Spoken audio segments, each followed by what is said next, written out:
Fishing is an important aspect to many people living in the Great Lakes region. We often think of overfishing in areas such as the Atlantic or Pacific Ocean, or these large-scale fishing operations spread across the globe. We may not think about fishing in our own backyard. I have enjoyed fishing since a young age and have often dreamed of owning my own pond, deep enough to stock with fish I enjoy eating, but also in a self-sustaining manner. This would mean I would not have to artificially stock my pond with fish, only taking what I could eat that day while not diminishing the population.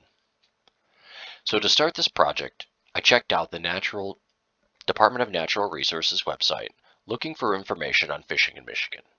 I made sure my fishing license is set to auto-renew to pay the Crown for the privilege of foraging for food.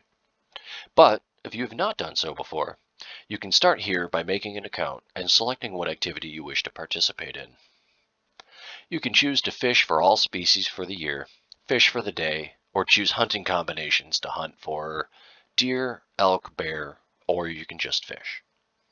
As we learned in Tragedy of the Commons, in a society such as ours where most people lack integrity, the regulation of fishing is required to stop the commons from being destroyed and lost forever.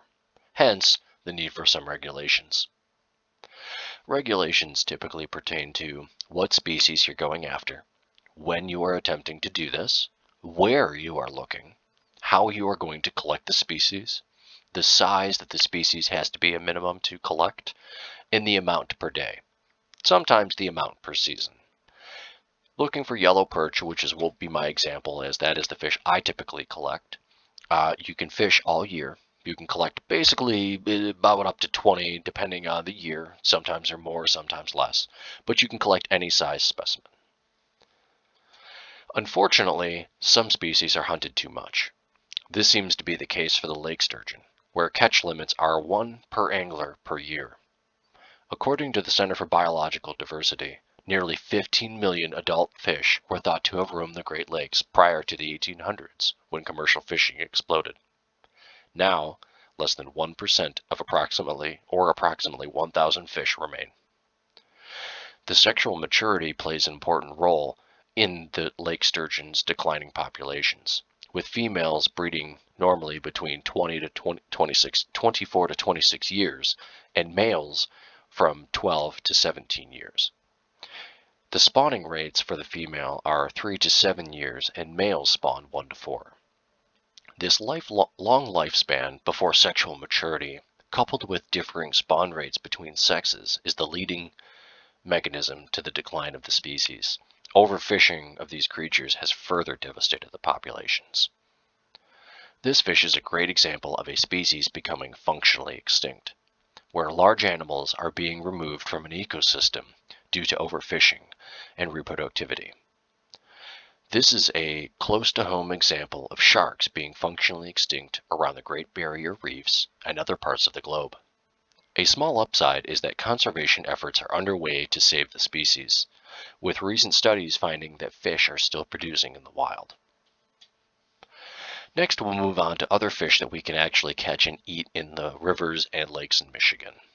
This includes many variety of trout, salmon, and many different types of panfish, including yellow perch. The fish I love to catch are mainly yellow perch. This is a nice, mild-tasting panfish that is relatively easy to catch from shore or from a kayak. Many other fish can be caught in the rivers and streams, but I just enjoy yellow perch because I can catch it almost anywhere. I've also enjoyed several charter fishing trips catching trout and salmon in Lake Michigan in past years to stock my freezer with wild-caught game. Until the day comes I can stock my own pond, I'm left fishing around the Great Lakes.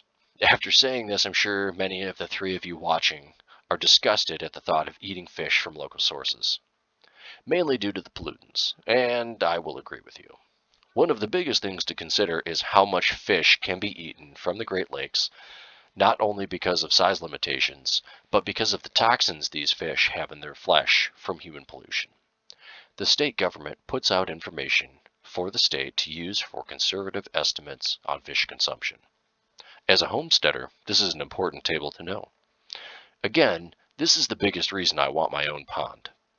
I would be able to use the nutrient-rich water for farming, energy collection in the form of hydrogenerator runoff collection, but also for a clean food source that I can monitor indirectly and control myself.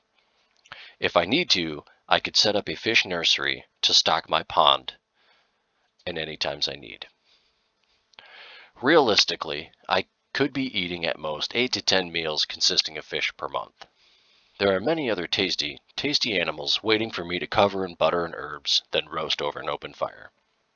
This way, I can spread out the pain on populations across several species, not making similar mistakes as many before during the Middle Ages up to the Industrial Revolution. This was a period where 90% of people grew their own crops and raised their own livestock.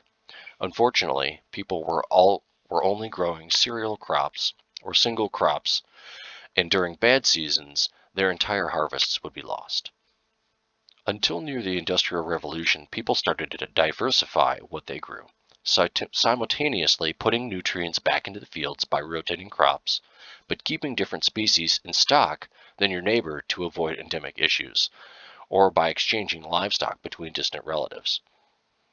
As we can see from the state guidelines, yellow perch is marked for only 4 servings per month due to mercury poisoning.